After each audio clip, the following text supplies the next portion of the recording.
Democrat politicians. We saw Alexandria Ocasio-Cortez speaking at the Munich Security Conference, and she had this to say about Venezuela. We look at what happened in Venezuela, for example. It is not a remark on who Maduro was as a leader. He canceled elections. He was an anti-democratic leader. That doesn't mean that we can kidnap a head of state and engage in acts of war just because the nation is below the equator. And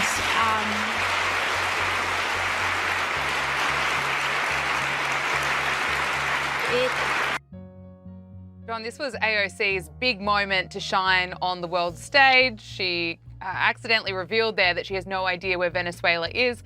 She was also wrong, I would say, in her assessment of Maduro. I mean, he's accused of rigging elections, not cancelling them for one. Can I get your thoughts? Well, first of all, I don't think AOC understands what happened here. She talked about kidnapping Maduro, which is not what happened. We arrested Maduro, who is a wanted criminal. He's under indictment in the Southern District of New York. That was not a kidnapping. That was an arrest pursuant to United States law. And apart from her geographical ignorance, I don't think Ocasio-Cortez understands that.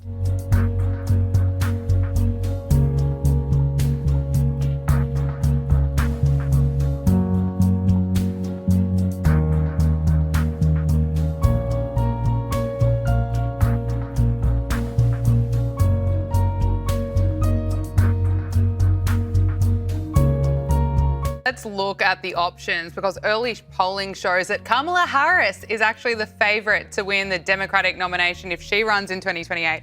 This is polling conducted by Focal Data, published in Newsweek, and it shows that Kamala Harris is the early favourite with 39% support, followed by Gavin Newsom with 21% support. And AOC, there she is, she's still got 10%. My goodness. That polling's pretty consistent with what we've been seeing in recent months. What do you make of it? Yeah, look, there's been 4 major polls in 2026, and Kamala Harris is leading in 3 out of the 4, and the 4th, she's in the 2nd place. Oh God, the Democrats just don't learn their lessons, right? They even after, again, I said it before, I'll say it again. They have a golden opportunity in 2028, right? Things are trending toward them, yet they cannot help but score an own goal.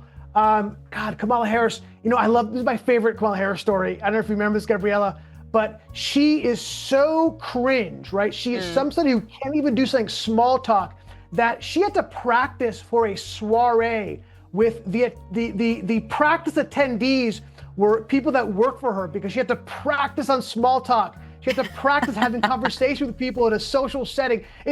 She's such a bizarre person. Yeah, like I said, Gavin Newsom, he's creeping around there at 2nd place. I think he'd be a tough candidate to beat.